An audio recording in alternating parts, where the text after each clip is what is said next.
дар толори мақомоти иҷроии ҳокимияти давлатии вилояти Хатлон таҳти раёсати раиси вилоят Қурбон Ҳакимзода, муовини аввали раиси шӯрои кумитаи марказии ҳаракати ҷамъияти ваҳдати миллӣ ва эҳёи Тоҷикистон Мирзо Шоҳрух Асрорӣ, раиси шӯрои кӯҳансолони ҳаракати ҷамъияти ваҳдати миллӣ ва эҳёи Тоҷикистон Ғайбулло Афзалов ҷаласаи шӯрои вилоятии ҳаракати ҷамъияти ваҳдати миллӣ ва эҳёи Тоҷикистон баргузор гардид. дар кори ҷаласа аъзоёни шӯрои вилоятӣ, раисони шаҳру ноҳияҳои вилоят, зиёиён, ходимони сиёсӣ ва ҷамъиятӣ, намояндагони ҳизбҳои сиёсӣ, фаъолони ҷомеа ва дигар шахсони расмӣ ва ҷамъиятӣ иштирок доштанд. ҷаласаро раиси шӯрои вилоятии ҳаракати ҷамъияти ваҳдати миллӣ ва эҳёи Тоҷикистон, раиси вилояти Хатлон Қурбон Ҳакимзода ифтитоҳ намуда, кори ҷаласаро расман оғоз намуд.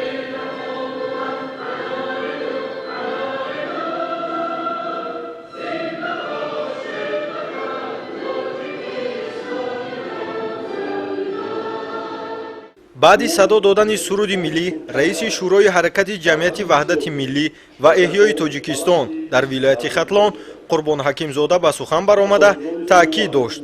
ки конференсияи мазкур ба хотири таҳкими фаъолияти ин ҳаракати ҷамъиятӣ бонуфуз дар вилоят доир мегардад. ҳамчунин вобаста ба рӯзномаи ҷаласаи ҳаракати ҷамъияти ваҳдати миллӣ ва эҳёи Тоҷикистон суханронӣ намуда, дар баромади хеш вожаҳои истиқлолияти давлатӣ ва ваҳдати миллиро муқаддас арзёбӣ карда, бобати иҷрои дастури супоришҳои асосгузори сулҳу ваҳдати миллӣ пешвои миллат Президенти Ҷумҳурии Тоҷикистон муҳтарам Эмомалӣ Раҳмон таъкидҳои назаррас намуд. Инчунин вобаста ба роҳҳои пешгирии вабои аср, экстремизму ифротгароӣ ва гаравидани ҷавонони гумроҳ ба ҳар гуна равияҳои ғайриқонунӣ сухан ронда, пешгирии ҳар гуна зоҳуроти номатлубро, ки оромиву осоиштагӣ ва ваҳдати миллиро халалдор месозанд, вазифаи шаҳрвандии сокинони вилоят номид. Қурбон Ҳакимзода дар идомаи суханронии хеш вобаста ба интихоб ва таъин намудани раисони шӯрои ҳаракати ҷамъияти ваҳдати миллӣ ва эҳёи Тоҷикистон ва шӯрои собиқадорон дар шаҳру навоҳии вилоят аз ҳисоби кормандони соҳибтаҷриба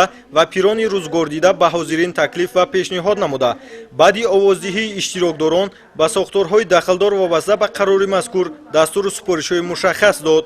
дар рафти ҷаласа ҳисоботи аъзоёни ҳаракати ҷамъияти ваҳдати миллӣ ва эҳёи Тоҷикистон дар вилояти Хатлон, раиси ноҳияи Балҷувон Зоирзода Маърифат, шоир Ҳақназар Ғоиб ва мушовири ректори донишкадаи энергетикии Тоҷикистон дар вилоят Ализода Аҳмадҷон шунида шуд. сипас муовини аввали раиси кумитаи марказии ҳаракати ҷамъияти ваҳдати миллӣ ва эҳёи Тоҷикистон Мирзо Шоҳрух Асрорӣ ва раиси шӯрои кӯҳансолони кумитаи марказии ҳаракати ҷамъияти ваҳдати миллӣ ва эҳёи Тоҷикистон Ғайбулло Афзалов суханронӣ намуданд.